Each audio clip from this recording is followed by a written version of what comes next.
দেখতে পাচ্ছেন, এই যে প্রজাপতি, এই প্রজাপতিটা আসলে একটু অসুস্থ। আমরা তাকে পানি দিচ্ছি, পানি খাওয়ানোর জন্য। পানি দেন তো, পানি দেন, পানি দেন। আমরা পানি খাওয়াচ্ছি, দেখেন ও পানির তৃষ্ণায় মনে হয় অসুস্থ। আল্লাহ যাতে প্রজাপতিটাকে সুস্থ করে দেয়, আপনারা দোয়া করবেন। প্রজাপতিটা আমার কাছে মনে হয়েছে যে ও অসুস্থ।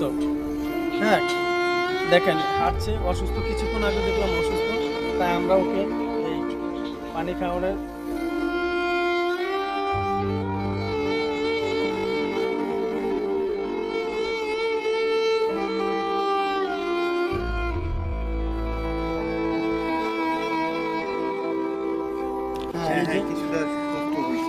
মনে হয় ইনশাল্লাহ এটাকে আমরা আলাদা একটা জায়গায় রেখে দিই, ও এতে থাকুক। তো শুটিংয়ের ফাঁকে দেখলাম ওকে অসুস্থ, তো ইচ্ছে করে আমরা একটু পানি খাওয়ালাম।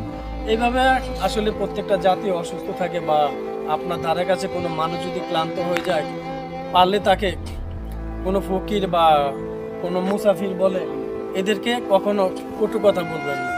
এদেরকে যদি সম্ভবত আপনার কাছে কিছু না থাকে, এক গ্লাস পানি খাওয়া, এই উসিলায় হয়তো আল্লাহ তাআলা আপনাকে নাজাত দিতে পারবে। পানি না থাকলেও তার সাথে একটু ভালো ব্যবহার করতে হবে। হ্যাঁ, ভালো ব্যবহার করতে হবে। হ্যাঁ, কিন্তু আবার এটা দেখে অনেকে বুঝছেন না যে এই নামাজ পড়বো না, রোজা রাখবো না, জাকাত দিব না, এরকম পশু পাখিতে পানি খাওয়াইলে আমি নাজাত পেয়ে যাবো। হ্যাঁ, এরকমও কে করে।